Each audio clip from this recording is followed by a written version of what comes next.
그들이 예루살렘에 가까이 와서 감람산 벳바게와 베다니에 이르렀을 때에 예수께서 제자 중 둘을 보내시며 이르시되 너희는 맞은편 마을로 가라. 그리로 들어가면 곧 아직 아무도 타보지 않은 나귀 새끼가 매어 있는 것을 보리니 풀어 끌고 오라. 만일 누가 너희에게 왜 이렇게 하느냐 묻거든 주가 쓰시겠다 하라. 그리하면 즉시 이리로 보내리라 하시니 제자들이 가서 본즉 나귀 새끼가 문 앞 거리에 매어 있는지라.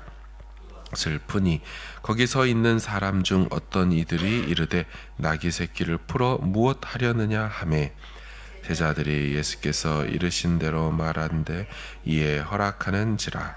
나귀 새끼를 예수께로 끌고 와서 자기들의 겉옷을 그 위에 얹어 놓음에 예수께서 타시니 많은 사람들은 자기들의 겉옷을 또 다른 이들은 들에서 벤 나뭇가지를 길에 펴며 앞에서 가고 뒤에서 따르는 자들이 소리 지르되 호산나 찬송하리로다 주의 이름으로 오시는 이여 찬송하리로다 오는 우리 조상 다윗의 나라여 가장 높은 곳에서 호산나 하더라. 같이 읽습니다.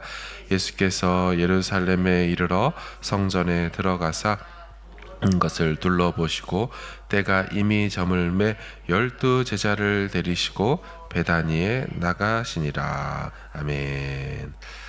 오늘 본문은 시간적으로 예수님께서 십자가에 달리시기 일주일 전입니다. 예수님 사역 입장에서 생각해 본다면 당신 사역의 절정의 도입 부분이라고 할 수가 있겠습니다. 따라서 오늘 본문은 예수님 사역에서 이 땅에 온 목적을 이루는 본격적인 시작이라고 보게 되는 거죠. 게다가 분량면에 있어서도 참 중요한 부분이 있습니다. 예수님 사역이 3년이기 때문에 마가복음이든 어느 복음서이든 1년마다 3분의 1씩의 분량을 배정시키면서 그렇게 기록해 나누는 것이 일반적일 겁니다.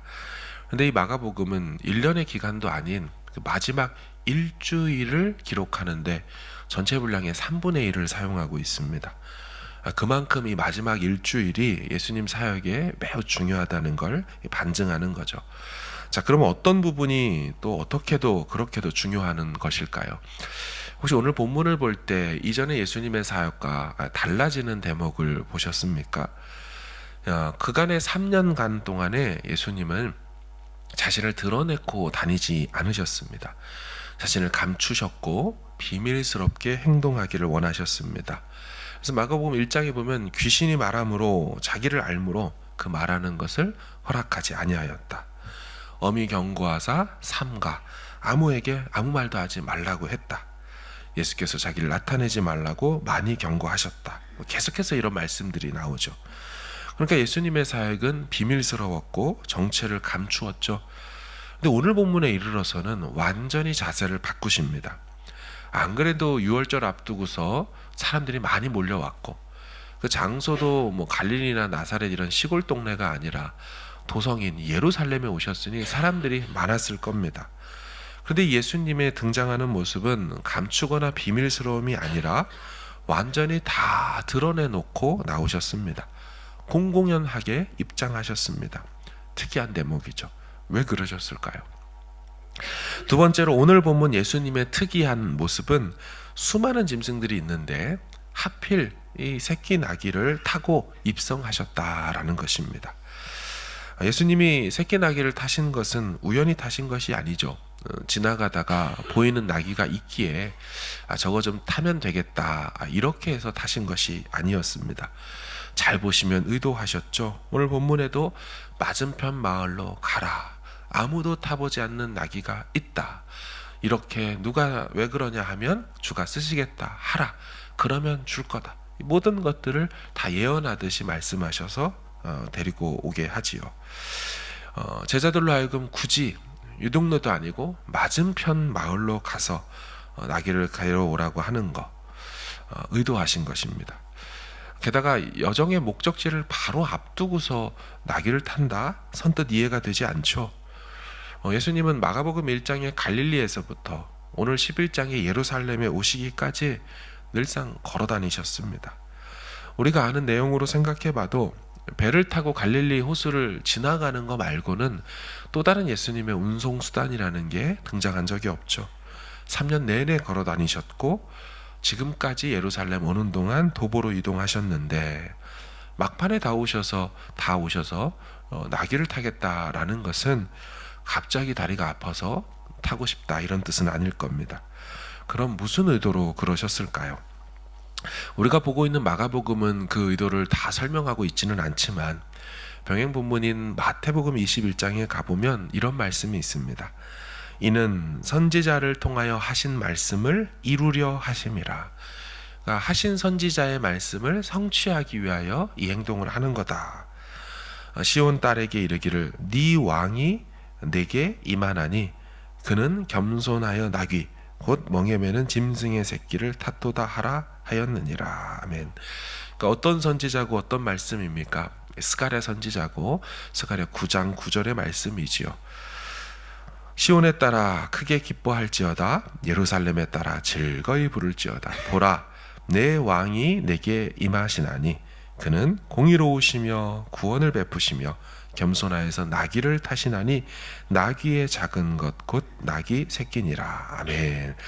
그러니까 이 장면은 스가랴 선지자가 예언한 그 말씀을 성취하는, 그리고 예루살렘에 입성하는 그들의 기다렸던 그 메시아, 바로 그 왕이 오는데 어떻게 올 거다. 그 메시아는 바로 나귀를 타고 올 거다. 새끼 나귀를. 왜냐하면 그는 겸손의 왕이기 때문이다. 그리고 이들이 외치는 구호를 잘 보시면요, 오늘 본문 9절 10절 보면 앞에서 가고 뒤에서 따르는 자들이 소리지러 이르되 호산나 찬송하리로다 주의 이름으로 오시는 이여 찬송하리로다 오는 우리 조상 다윗의 나라여 가장 높은 곳에서 호산나 하더라. 이 호산나라는 아람어 호시안나라는 말은 내가 구합니다 구원하소서 이런 뜻을 갖고 있습니다. 그러니까 전형적인 문구입니다. 구원자에게 그 구원의 행동을 요청하는 행위인 거죠. 또 뭐라고 하냐면 찬송하리로다 오는 우리 조상 다윗의 나라요. 오는 우리 조상 다윗의 나라요라는 말은 지금 그들이 예수님을 다윗의 계보를 잇는 그 다윗의 자손 왕의 계보를 잇는 바로 그 왕이라는 걸 인정하는 표현인 거죠. 정리하면 이들은 모두 열렬히 예수님을 메시아로, 왕으로, 다윗의 계보를 잇는 그 왕으로 인정했고 맞아들였습니다. 그러나 이들은 딱 5일 뒤에 멘트가 바뀌죠. 십자가에 못 박아라로 바꿉니다. 성난 외치는 군중이 되어버립니다.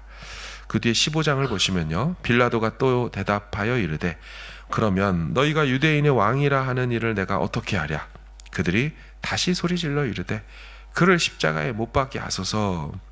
빌라도가 이르되 어찌미냐 무슨 악한 일을 하였느냐 하니 더욱 소리질러 이르되 십자가에 못 박게 하소서 하는지라.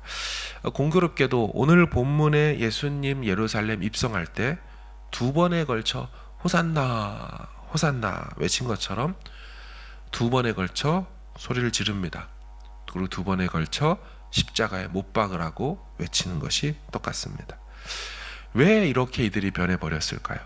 많은 설명이 있지만 결론만 말씀을 드리면 그들이 예수님에게 지금 환호하고 있는 건 먹고 배부른 까닭이었습니다. 자신들의 현실적 삶의 문제를 해결해 줄 것을 기대함으로 외쳤던 환호였습니다. 다시 말해 그들은 예수를 통해 자기의 원하는 바를 이루고자 했죠. 정치적인 메시아고 로마를 무너뜨릴 메시아 왕이고, 그리고 당신이 보였던 오병이어든지 칠병이어 같은 그런 기적들을 보여줄 그런 내 배를 채워줄 왕, 그렇게 생각을 했습니다. 너무나 세속적인 동기였고 너무 욕망적인 자기 이유로 그분에게 열광했던 것이죠. 따라서 왜 그들이 그토록 쉽게도 변질되고 극단적으로 바뀌어졌는가? 그 이유는 이분 메시아에 대한 바른 이해가 없었다는 겁니다. 이분이 오신 목적과 그들이 바라보는 목적과 서로 달랐기 때문에 그들이 실망하였고 변해버렸다는 거죠. 예수님은 저들의 욕망을 채워주고자 오셨던 그런 왕이 아니었습니다. 예수님은 저들 편에 서서 또 다른 나라를 폭정으로 일삼는 또 하나의 세상의 군주가 되려고 오신 분이 아니었습니다. 예수님의 목적은 죄의 저주와 사망 권세를 깨뜨리고 끊고 그들을 죄로부터 자유케 하려고 오신 그런 구원의 주였죠. 하나님 나라의 진정한 생명을 나눠주려고 오신 왕이었고, 그 하나님과 진정한 동행, 영생을 주려고 오셨던 왕이었죠. 그들이 잃어버렸고 그들이 쫓겨남을 당했던 그 에덴으로 다시 들여보내길 원하셔서 오셨던 왕이었죠. 또한 예수님은 겸손의 왕이셨죠. 그래서 이 예수님의 정체성을 알리기 위해서 의도적으로 겸손의 상징인 새끼 나귀를 타셨던 겁니다. 그분은 세상의 군주가 아니었습니다. 로마 황제 같은 폭력으로 집권하고 착취하는 왕이 아니었습니다. 세상을 섬기러 오신 섬김의 왕이었죠. 그래서 오늘 이 본문 바로 앞구절인 10장의 마지막 절인 45절에 어떤 내용이 있습니까? 인자가 온 것은 섬김을 받으려 함이 아니라 도리어 섬기려 하고 많은 사람을 위하여 자기 목숨을 대속물로 주려 함이라 해놓고 그 섬김의 행동인 새끼 나귀를 타고 오는 그런 왕으로 나타나는 것입니다. 많은 사람을 위해 자기 목숨을 내어주기 위해 온 왕. 보통 세상의 왕은 많은 사람의 목숨을 빼앗아서 자기 것으로 만들고 자기가 등극하는 왕이죠. 사랑하는 여러분, 오늘 우리도 이들처럼 이 주님을 따르고 그분께 찬송을 올리며 그분을 환호하는 또 다른 무리들 중에 한 명일 겁니다. 그런데 이 예수 메시아를 우리는 어떻게 인식하고 이해하고 따르고 있는 걸까요?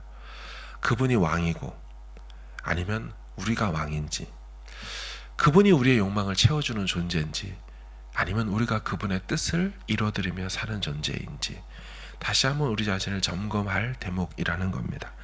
주님을 따르는 것도 중요하고 그분께 환호하는 것도 중요하지만 더 중요한 것은 그 같은 행동을 어떤 이유와 목적과 동기로서 우리가 하고 있는지를 점검하는 것부터가 먼저일 것입니다. 주님에 대한 이 마음이 성경적 근거를 가지고 말씀이 말씀하는 그 주님으로 인식하고 이해하며 그렇게 주님을 온전히 따르는, 그래서 끝까지 골고다까지 같은 고백으로 갈 수 있고 거기서 그 주님을 여전히 영광 올려드리고 노래하는 우리 모두가 될 수 있기를 간절히 주님의 이름으로 축원합니다. 아멘.